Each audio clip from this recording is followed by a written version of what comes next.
Topic ही रह गए हैं थ्योरी के करने के लिए, उसके बाद ये चैप्टर ख़त्म। तो अब वो टॉपिक जल्दी जल्दी से कर लेते हैं हम लोग। लिमिटेशंस ऑफ अकाउंटिंग, यानी कि अकाउंटिंग में भी कमियां हैं भाई, सच में हम सब में कमियां होती है तो अकाउंट्स में तो होनी है। अब क्या कमी है? सबसे पहले कमी है account is not fully exact. जैसे हम कहते हैं ना एकदम परफेक्ट नहीं कभी बन सकते, बन जाते हैं अगर मेहनत करें तो। अकाउंटिंग पर नॉट फुली एग्जैक्ट क्यों है? क्योंकि बच्चे इसके लिए एक रीज़न है, ये एस्टिमेट्स पे बेस होती है।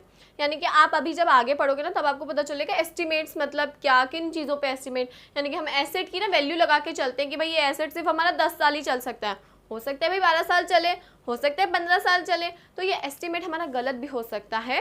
तो इस वजह से अकाउंट हमारी फुली एग्जैक्ट नहीं होती, क्योंकि हम एस्टिमेट्स पे बेस चलते हैं।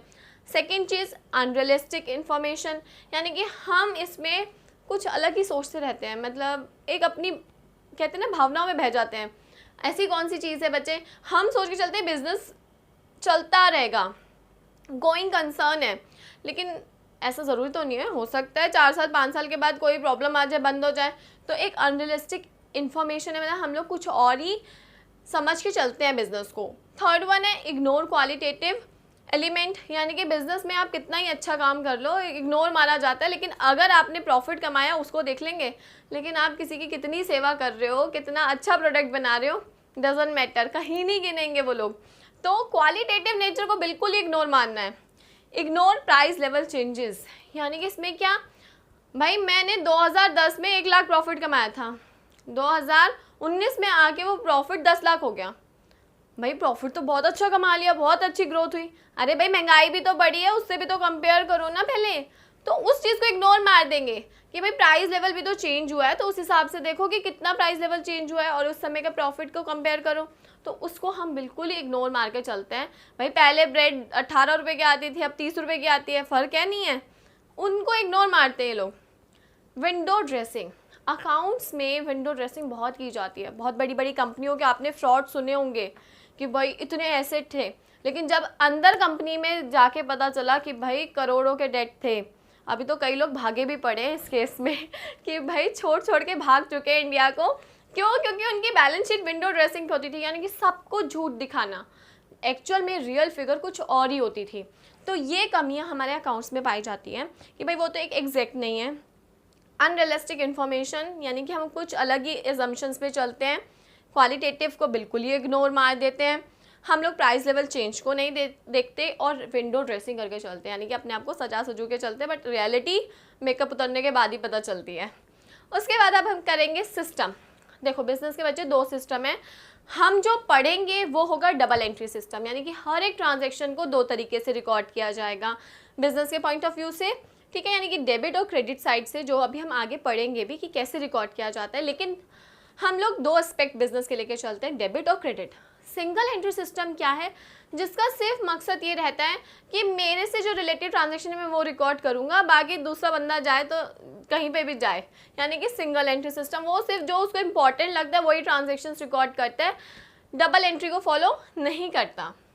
उसके बाद है नेक्स्ट टॉपिक, क्वालिटेटिव फीचर्स क्या होने चाहिए। देखो आपके अकाउंट्स के क्वालिटेटिव फीचर, सबसे पहला आपकी जो भी इंफॉर्मेशन प्रोवाइड कर रहे हो बच्चे रिलायबल हो।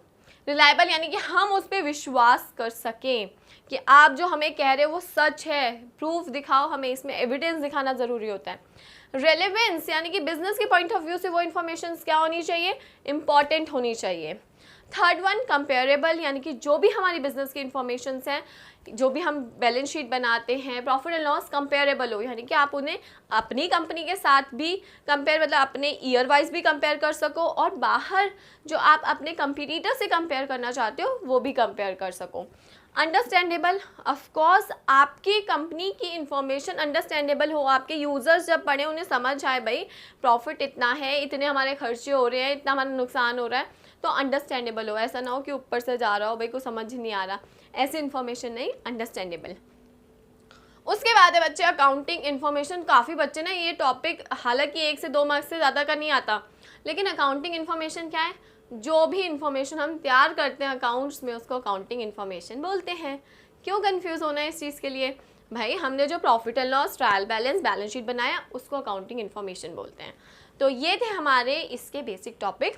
और मैं आपको एक चीज़ और इसमें बताना चाहूँगी, ऐड करूँगी, यूज़र्स जो मैंने पहले वाली वीडियो में ऑफकोर्स कवर किया है, लेकिन यूज़र्स कौन होते हैं बच्चे? Internal, external.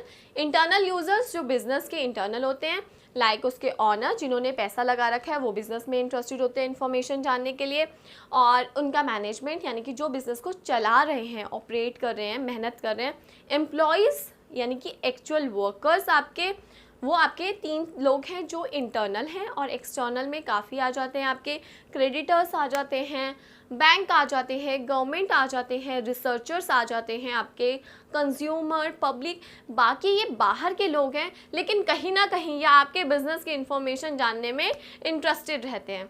तो ये कुछ टॉपिक थे जो फर्स्ट चैप्टर से रिलेटेड थे। आई होप कि आप लोगों को समझ आए होंगे और आपने इस वीडियो को एंजॉय किया होगा।